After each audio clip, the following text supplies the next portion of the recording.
Spotlight कार्यक्रम में दर्शकों आपका स्वागत है और मैं हूं हरीश चोपड़ा। जैसा कि आप जानते हैं कि हमारा ये कार्यक्रम समाज से बहुत गहरी तरह जुड़ चुका है। समाज के हर क्षेत्र में सक्रिय महानुभावों से हम आपकी मुलाकात करवाते हैं, उनके अनुभवों से आपको अवगत कराते हैं। आज हम स्पॉटलाइट कार्यक्रम में चर्चा करेंगे आयुर्वेद की। दरअसल भारत की जो आयुर्वेद की विरासत है वो इतनी समृद्ध है कि जिसे एक बहुत बड़ा अकूत भंडार कहा जा सकता है। लेकिन विडंबना ये है कि भारत आयुर्वेद से अभी भी काफ़ी दूर है। ये सही है कि कोरोना वायरस या कोरोना काल में लोगों ने आयुर्वेद के महत्व को पहचाना, औषधियों को पहचाना और रसोई में रखे हुए उत्पादों से अपना काढ़ा बनाया और अपने अंदर इम्यूनिटी पैदा की। आज हम इस बात की चर्चा के लिए आयुर्वेद के महत्व को पहचानने के लिए हमारे स्टूडियो में मौजूद है डॉक्टर अमित वर्मा। डॉक्टर साहब, आपका बहुत बहुत स्वागत। नमस्कार सर। दर्शकों, मैं आपको बता दूं कि डॉक्टर अमित वर्मा कई वर्षों से पंचकर्मा सेंटर चलाते हैं।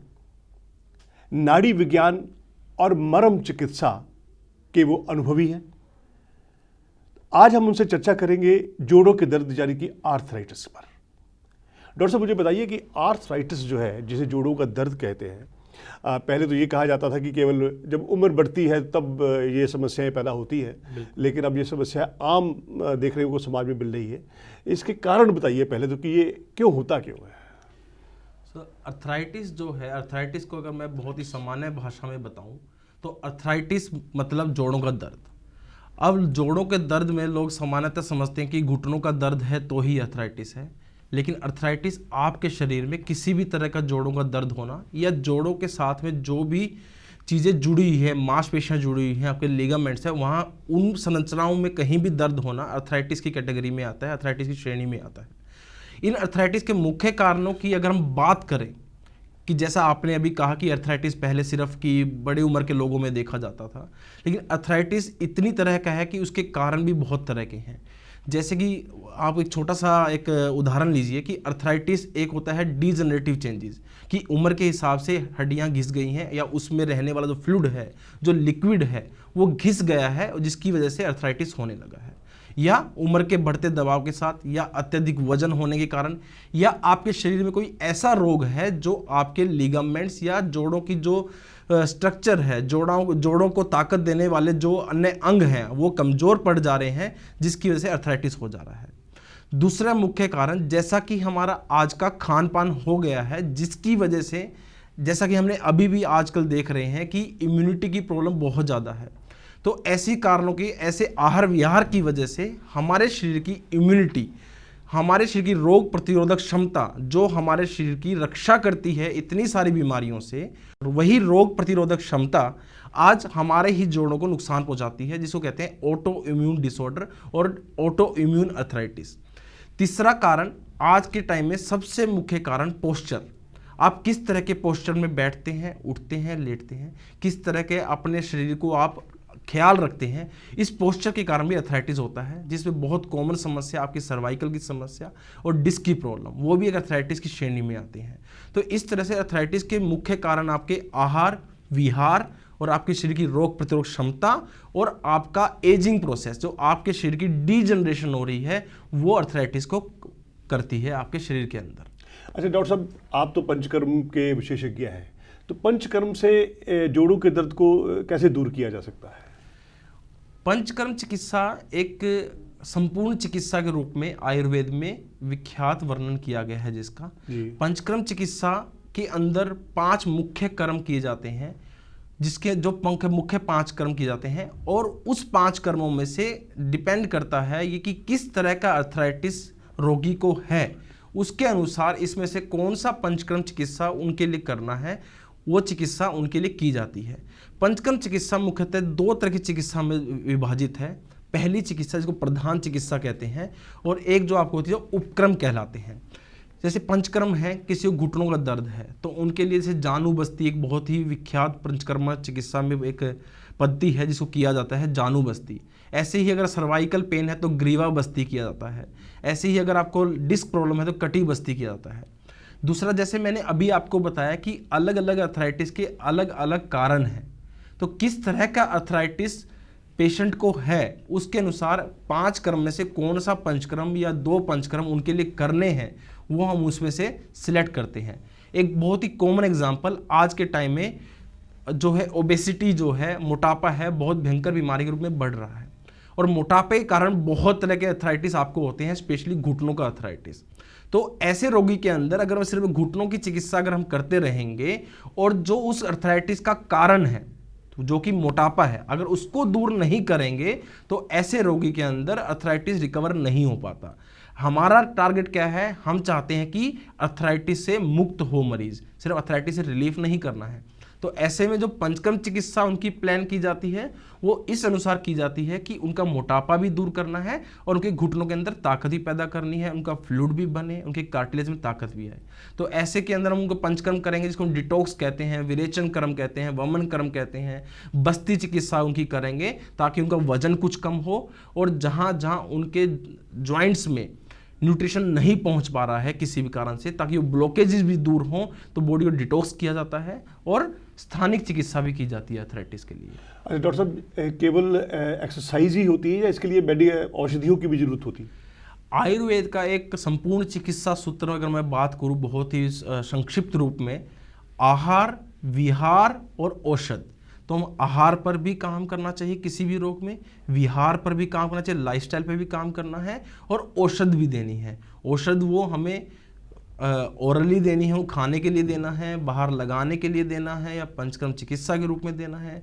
आहार उनके लाइफस्टाइल करेक्शन करना है कि किस कारण से उनको अर्थराइटिस हुआ है, उसके अनुसार उनको आहार दिया जाए और किस तरह का आहार उनके अर्थराइटिस में फायदा करेगा उस तरह का आहार उनको बताया जाए।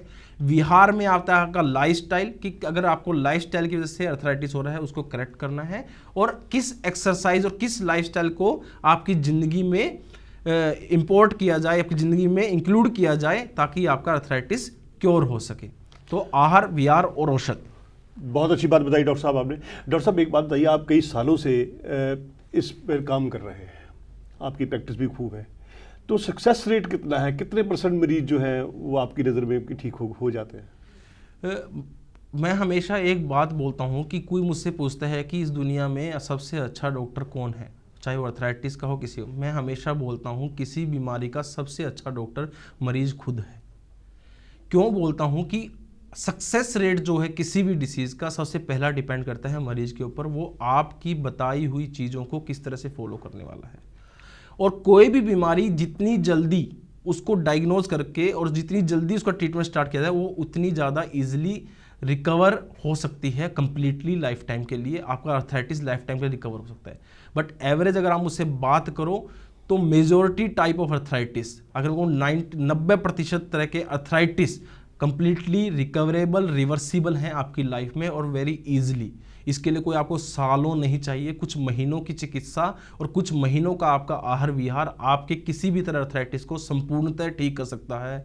लोग कहते हैं सर्वाइकल के लिए ऑपरेशन करवाना जरूरी है, डिस्क स्लिप हो गया ऑपरेशन करवाना ही पड़ेगा, घुटने में दर्द हो रहा है तो घुटने बदलवाने ही पड़ेंगे। मैं ये कहता हूँ कि मेरे एक्सपीरियंस में पिछले 6 साल में मैंने 10,000 से ज़्यादा अर्थराइटिस के मरीज देखे हैं और जो आज अपनी ज़िंदगी बिना किसी सर्जरी के बिल्कुल सुखी जीवन व्यतीत कर रहे हैं। अच्छा डॉक्टर साहब, हमने अभी पूर्वजों से कई बार सुना कि कुछ ऐसे लोग, ऐसे आयुर्वेदाचार्य होते थे जो नाड़ी देख करके आपका रोग के बारे में बताते थे। तो नाड़ी परीक्षा और मर्म चिकित्सा, इसका आधार क्या है? नाड़ी परीक्षा का आधार बड़ा सिंपल है। आयुर्वेद 3 तत्व को बहुत जरूरी मानता है, जिसको हम दोष कहते हैं। दोष क्यों कहते हैं? वात, पित्त और कफ।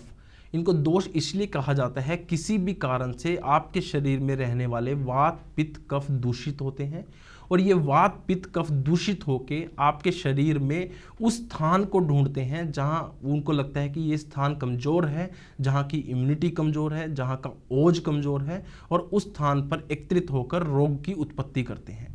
तो नाड़ी विज्ञान का सबसे जो मुख्य है, जो बेस है वो यही है कि नाड़ी विज्ञान से आप क्या करते हैं, नाड़ी विज्ञान से आप वात, पित्त, कफ की स्थिति को जानते हैं।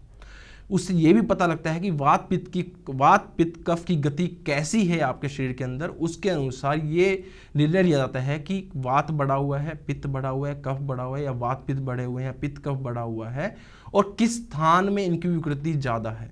तो नाड़ी विज्ञान का जो मुख्य जो बेस है वो है वात पित्त कफ, उनकी स्थिति को जानना, उनकी गति को जानना, उनके प्रमाण को जानना ही नाड़ी विज्ञान है।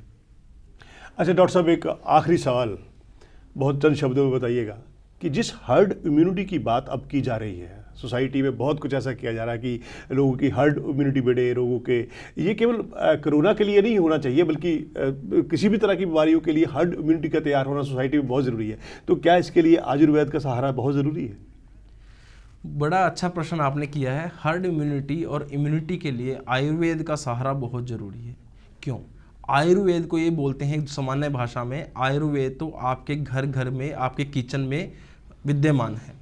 आपके किचन में कुछ ऐसी चीज़ें विद्यमान हैं जिसको आप प्रयोग कर सकते हैं, आपको कोई बाहर की चीज़ों पर डिपेंड होने की ज़रूरत भी नहीं है, जो आपकी शरीर की ओवरऑल इम्यूनिटी को बढ़ाती है और आपको बहुत सारे रोगों से बचाव कर सकती है। मुझसे बहुत सारे लोग पूछते हैं कि सर इनको ये बुखार हो गया। मैं ये पूछता हूँ कि हम जिस भी एनवायरनमेंट में रहते हैं वहाँ बहुत सारे वायरस बैक्टीरिया हैं, बट सबको सब तरह की बीमारियाँ नहीं होती क्योंकि हमारे शरीर की इम्यूनिटी उनको अलाउ नहीं करती। रोग तभी होते हैं जब हमारे शरीर की इम्यूनिटी अलाउ करेगी। तो ऐसे आप आयुर्वेद बहुत ही महत्वपूर्ण पत्ती साबित हो रही है इम्यूनिटी को बनाए रखने के लिए।